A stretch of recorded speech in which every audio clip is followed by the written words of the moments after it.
Bienvenue Stop Invest, la chaîne des top d'investissement. Ici, on parle essentiellement d'entreprises de qualité. Avons-nous une opportunité d'investissement sur Enagaz? C'est la question à laquelle on va essayer de répondre en se basant sur les états financiers de la compagnie. Ceci représente uniquement mon point de vue et non un conseil d'investissement. Et comme d'habitude, je me réserve le droit de me tromper. C'est une demande spéciale d'un de nos abonnés de la Top Premium, enfin, du service Top Premium ici, d'accord? Donc, je rappelle ici, pour ceux qui ne savent pas, allez-y regarder le, top Premium, le service Top Premium. C'est dans le lien dans la description de la vidéo. Vous pouvez me demander d'analyser n'importe quelle compagnie ici, d'accord, sur le plan quantitatif. Et également, je vous présente généralement des entreprises qui sont intéressantes de mon point de vue ici, avec une note d'analyse à la clé, comme celle qu'on a l'habitude de faire ici sur des entreprises comme Nvidia, Intel, etc. Donc, on lit les rapports financiers, on écoute les conférences calls et on essaie de vous donner à peu près la bonne information, d'accord, selon ce que nous, on a compris par rapport à l'entreprise ici, ok? Donc, je vous donne uniquement des entreprises qui sont qualitatives en date d'aujourd'hui. C'est un peu comme ma crème de la crème, d'accord? Donc, vous pouvez aller voir le lien dans la description de la vidéo ici. Et pour ceux qui ne peuvent pas le faire, vous avez également la top newsletter où je donne uniquement les analyses sectorielles. D'accord? Ne vous inquiétez pas, il y en a une qui arrive d'ici quelques jours, sinon, je pense ce week-end-ci. D'accord? Donc, ici, on a une compagnie Enagaz Gas Utility en Espagne. Déjà, quand je regarde ici, premièrement, je regarde la croissance des revenus ici. On a des revenus décroissants. Ça, déjà, je n'aime pas. Pourquoi est-ce que les revenus sont décroissants? C'est la première question que je me pose. Je vois déjà ici qu'on paye ici, on a un dividende ici de 10%. OK, donc revenu décroissant, dividende de 10% ici.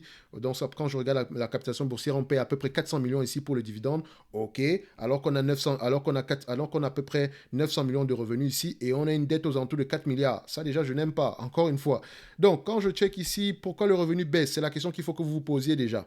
Pourquoi? Est-ce qu'on a des contrats qui arrivent à expiration présentement, des choses comme ça? Donc, utility par rapport à quoi? Comment est-ce qu'il fixe le prix, etc. OK? Donc, je rappelle ici que je l'analyse du point de vue quantitatif et je me pose des questions. D'accord? Donc, au niveau ici de la marge brute, d'accord? Donc, on regarde, on a ici le revenu qui est décroissant. La marge brute, où est-ce qu'elle s'en va ici? Donc, la marge brute est plutôt stable. On a une marge brute de 95%. Extraordinaire, c'est bien, c'est intéressant. Donc, la marge brute est stable, le revenu est décroissant. OK. Qu'est-ce qui se passe dans cette compagnie? La marge EBITDA ici, où est-ce qu'on va? Est-ce que la marge EBITDA est également stable? Oui, mais on a une certaine diminution ici. On avait à peu près du 80% jusqu'en 2014 et là on a 60%. Pourquoi est-ce qu'on a une différence? Point d'interrogation encore une fois. Maintenant, en termes de net income, sur les net income ici, qu'est-ce que j'observe? On a des net income ici qui sont à peu près stables. Donc je peux constater ici que le revenu diminue, mais les net income restent stables. D'accord? C'est une information ici importante. Donc, ça veut dire, je ne sais pas ce qui se... Pourquoi est-ce que... Il faut on m'explique pourquoi est-ce que le revenu a diminué ici. Mais pourtant, les net income restent stables. D'accord? Donc, l'entreprise est de plus en plus efficiente. Donc, ça veut dire qu'avec moins de revenus, elle garde à peu près le même niveau de marge. C'est intéressant, ça. Donc, en termes de margin ici, d'accord, je regarde les margin. Non, c'est pas ça. Je regarde net income margin. Qu'est-ce qu'on observe ici? Au niveau des net income margin, voilà, les marges augmentent plutôt. C'est bizarre, cette compagnie-ci. C'est vraiment bizarre. Donc, free cash flow, on a ici ça, net income, et free cash flow et net income ici. Je pense qu'on parle à peu près le même langage quand je les mets sur le même graphique ici. Donc, je ferme ça. D'accord. Donc, c'est utility. Est-ce qu'il dépense énormément en capital? Donc, net income ici, je pense que j'aurais tendance à choisir les net income parce que depuis 2018, je ne fais plus confiance aux entreprises, aux bénéfices nets ici des compagnies européennes. D'accord. Donc, Enagaz ici, je vais juste aller vérifier vite fait ici parce que je ne sais pas ce que la compagnie fait et ça m'intrigue. D'accord. J'aime bien faire les analyses quantitatives ici sans voir à peu près ce que la compagnie fait. Enfin, connais à peu près le secteur, comment est-ce que le secteur se comporte. Mais ça me permet ici de pouvoir à peu près donner mon avis ici à chaud. Je pense que c'est ce qui fait à peu près également voilà, comment on dit ça? C'est ce qui donne à peu près une certaine vie à ce genre de vidéo. Donc ici, pour quelqu'un qui va commencer à analyser une compagnie, je pense qu'il aura à peu près le même raisonnement. Enfin, pas que moi, mais voilà, si vous allez à peu près vous poser ce genre de questions. Mais revenu baisse, marge reste stable ici. La marge EBITDA diminue, mais les bénéfices nets ici restent à peu près stables. La marge des bénéfices nets augmente, la marge des bénéfices nets augmente même plutôt. Donc, Enagaz, qu'est-ce qu'ils font ici? Infrastructure pour décarbonisation, supply. Donc, je vais essayer de regarder ici au niveau de, voilà, au niveau ici de Wikipédia, c'est pas le meilleur et c'est pas la meilleure chose à faire, mais bon, on a une information ici, je vois, on a plusieurs langues. Est-ce que je peux l'avoir ici en anglais? Qu'est-ce qu'ils disent ici? Enagaz, Original Institution. Donc, qu'est-ce qu'ils font ici? Spanish Energy Company and European Transmission. Ok, Company and European Transmission. Donc, which own operate national. Ok, donc ils ont ici un réseau. Les grid ici, c'est comment on appelle ça? C'est comment on appelle ça? Des gros transformateurs là, pour stocker l'énergie. Je pense que c'est comme ça qu'on appelle ça, gas grid. Donc, est-ce que ce gaz grid ici, est-ce que ce sont les pipelines? Donc, the firm also own a liquefied natural regasification. Donc, c'est tout ce qui est lié au gaz ici, ok?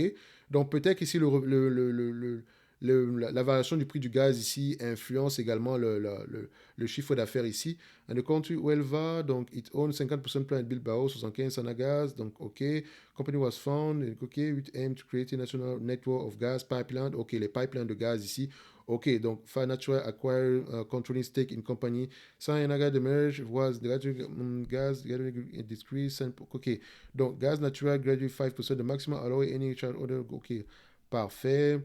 Donc, Sayanaga company share open market free flow, donc 90% de marché ici et 90% des actions ici sont voilà, sont transgéser sur le marché.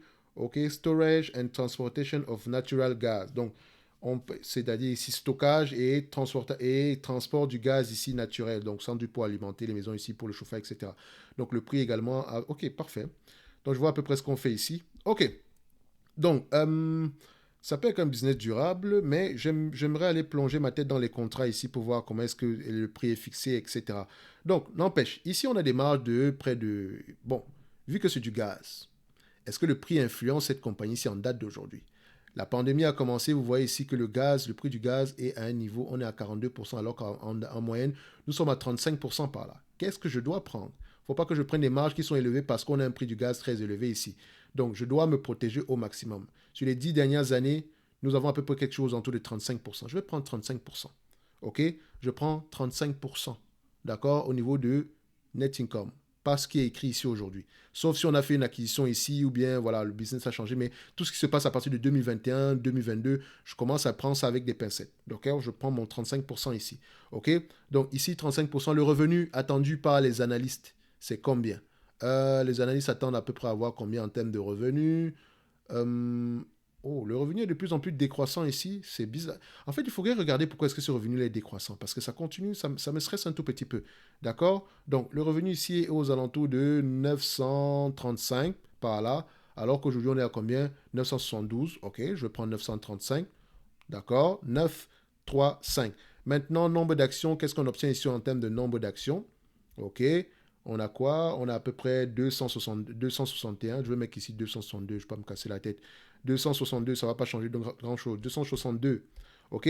Le PR moyen ici, le price to earning, price to earning ici, sur, voilà, on va mettre next 12 months ici pour faire simple, pour à peu près avoir, je pense que c'est une entreprise qui s'échange ici. À combien de fois les bénéfices? Il faut faire attention, je prends les 12 derniers mois, c'est mieux pour moi. Attendez, 12 derniers mois, un an, on regarde ça ici, on dézoome un tout petit peu, ouais, je pense qu'on pourra avoir une information assez correcte. C'est pour ça que j'aime prendre la médiane.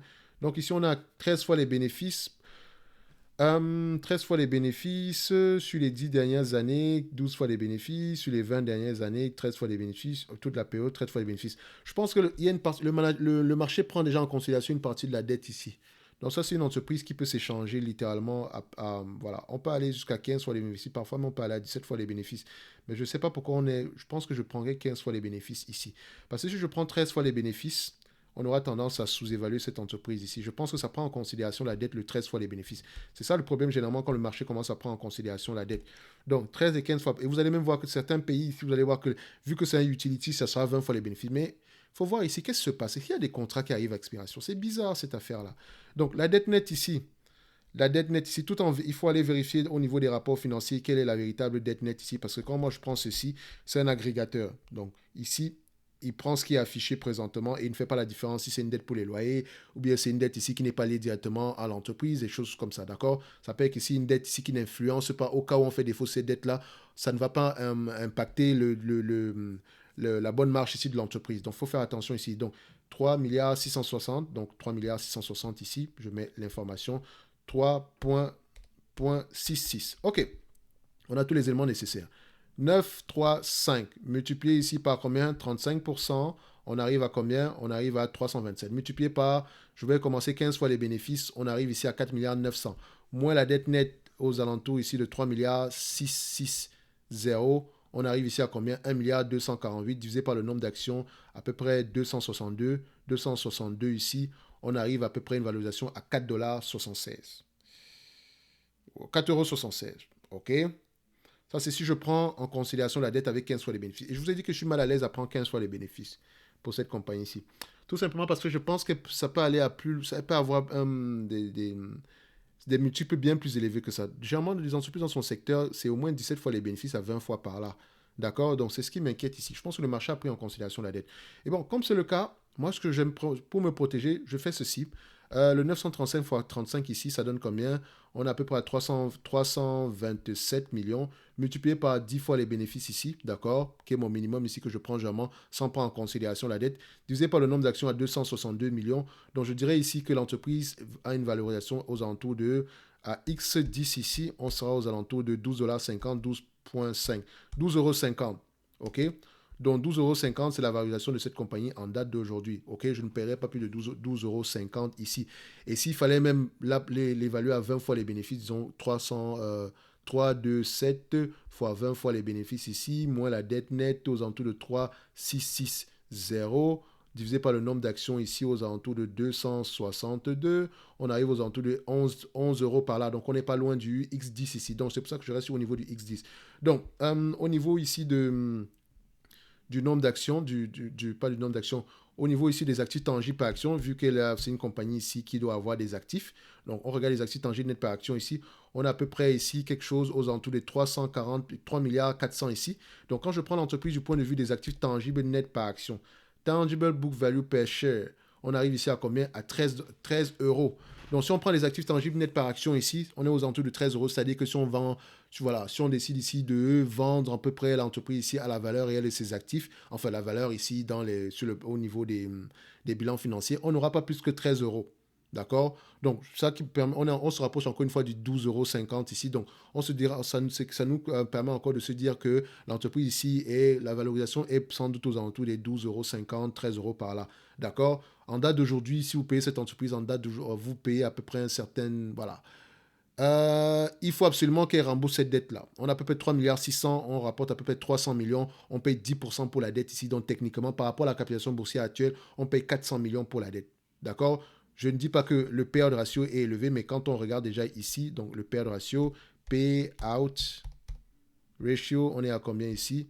40%, mais 40% par rapport au net income actuel, d'accord? Donc, quand on prend ici les net income, d'accord, on a des net income de combien aujourd'hui?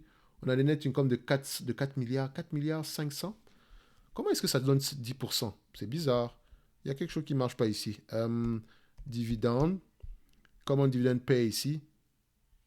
Oh, ok. Ils payent. Ok, ok. Oh, ils ont réduit le dividende. D'accord, d'accord, d'accord. On a réduit le dividende ici. Ah ouais, bah, c'est ça que j'allais me poser. Ça allait m'étonner. Ça n'a pas changé. Donc, on a coupé le dividende ici. On a eu de moitié. Donc, on l'a mis à 5% présentement. Ça fait 200. C'est toujours assez élevé pour moi. Même si ça reste quelque chose de soutenable en date d'aujourd'hui, pendant plusieurs années, ils ont gaspillé de l'argent pour payer le dividende comme ça, 400 millions pendant au moins plusieurs années. Ça n'a pas de sens. Donc, on a coupé le dividende, c'est déjà une bonne décision. OK, donc parce que j'allais me dire que ce dividende-là est bien trop élevé. Donc, le dividende en date d'aujourd'hui, il est de 5%. 5% pour le dividende. Donc, dividend yield ici. Si on prend le dividend yield ici, sur les next 12 months, on sera aux alentours, enfin ça n'a pas encore changé ici, mais je pense que c'est vraiment le 5% ici. Donc indiqué, ça donne quoi? On ne met pas l'information. Trailing 12 months, ça donne quoi? 10%. Last 12 months, ça donne quoi? Je ne sais pas pourquoi ça donne cette information-ci, mais bref, je pense qu'on est à 5% en date d'aujourd'hui. OK? Alors, est-ce qu'il faut acheter cette entreprise ici aujourd'hui? Quel est le par rapport au prix? Je dirais que l'entreprise ici, personnellement, si vous voulez mon avis, je pense qu'elle est correctement évaluée. On va pas chipoter par rapport aux différents 13 $, 16 €, 13 €. Elle est correctement évaluée sans plus. OK? Si vous l'avez acheté aux alentours de 20 €, c'est trop élevé. 25 €, c'est trop élevé. Moi, ici, je pense qu'on sera aux alentours des 12 €, 13 € par là. Donc, 16 €, c'est pas mal non plus. Le dividende de 5%, c'est assez correct. Elle peut le payer, même si pour moi, même si en payant près de 200 millions ici en dividende, il nous reste à peu près 100 millions, 150 millions par là qu'on doit utiliser pour rembourser la dette. En 5 ans, on n'aura que remboursé 750 millions ici.